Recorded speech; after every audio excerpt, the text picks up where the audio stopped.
চাঁদপুরের ওয়ারলেস এলাকায় বাসা বাড়িতে পরকীয়া করতে গিয়ে হাতে নাতে আটক হলেন ফরিদগঞ্জ বড়ালী তালুকদার বাড়ির ইমরান তালুকদার নামের বিবাহিত যুবক।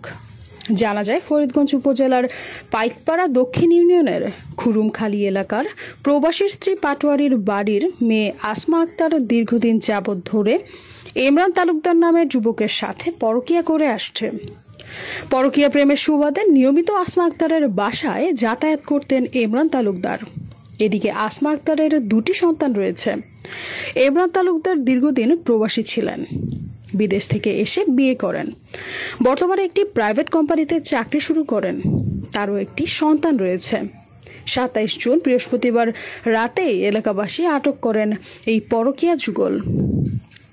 পরে ইমরান তালুকদার ও প্রবাসীর স্ত্রী আসমাকে চাঁদপুর মডেল থানার পুলিশ আটক করে নিয়ে যায়। এই আসমা মোবাইলটা রাখেন, নিচে রাখেন, এই রাখেন মোবাইলটা ধরুন একসাথে রাখেন, একসাথে রাখেন, অসুবিধা নেই। এখন আপনি যে প্রবাসীর স্ত্রীর বাসায় যে আসেন, রাতে আসা কি নিয়ম আছে? না, আমি তো মাঝে মধ্যে দেখা গেছে তো বাচ্চা করে দেখা গেছে যে অসুস্থ থাকে হয়তো হিসাবে। কি আপনার ওর হাজবেন্ড জানে আপনি যে আসেন?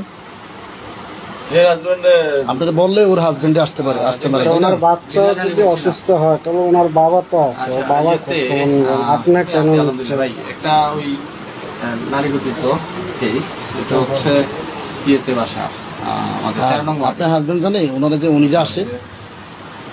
হ্যালো, হ্যাঁ, এখন ফোন দিলে বলবে উনি জানে? হ্যাঁ, আমি সাংবাদিক আছে, আমরাই আসছি, তো আপনার নক করলাম আর কি। একটু ঝামেলা আছে পারি ওনার স্বামী প্রায় সময় একটা লোক বাসাতেই পাওয়া গেছে। ওইটা বলতেছে খালতো ভাই, কিন্তু চিনেন না। ভাই আপনার মোবাইলটা রাখেন। জি জি, এটা রাখেন, এটা রাখেন।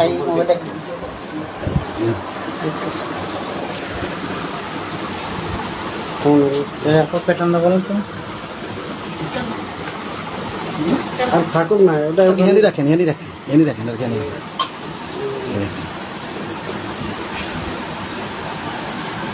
তাহলে আপনি মাঝে মাঝে এরকম করেন না, মানে বাচ্চারা অসুস্থ হলে আসেন?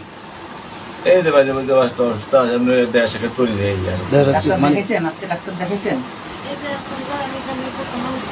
আসছেন কখন? আমরা আসছেন কখন? এক দেড় ঘন্টা আগে আসছেন? না, 1 ঘন্টা না, মানে 1 ঘন্টা দিয়ে যাবার বাড়ি যায়। আমার একটা ইনফরমেশন আছে আমাদের কাছে। কখন? পরশু দিন আপনি 8টা বাজে ঢুকছেন, কালকে ভোরে বাইরে দিয়েছেন। আমরা তথ্য তথ্য কালেকশন করে কিন্তু আপনার এখানে আসছি। এটা মিথ্যা? না, পরশু দিন যে আসছেন, এটা মিথ্যা? পরশু দিন আসছে না, পরশু দিন এসে চলে গেছেন, রাত্রে ছিলেন। রাত্রে ছিলেন। আমরাও চাই না ওই জায়গাতে কারো আঘাত হোক, আমরাও সমাজের মানুষ। এখন আপনাদের বিষয়টা কি আছে ভিতরগত আপনারা ভালো জানেন, কারণ এটা পুলিশ আসবে বা যদি আসুক তদন্ত করবে। যদি আপনাদের আসলেই সত্যতা কিছু না থাকে, আপনারাই হেনস্থ হবেন, ঠিক আছে? কারণ জীবনটা আপনাদের, কলঙ্ক আপনাদের হবে, কিছু অন্যের কিচ্ছু হবে না, ঠিক আছে? বাচ্চা দুইটা, আরেকটা মেয়ে না দুইটা, আরেকটা গো মনে বাসা দিয়ে দিচ্ছেন না?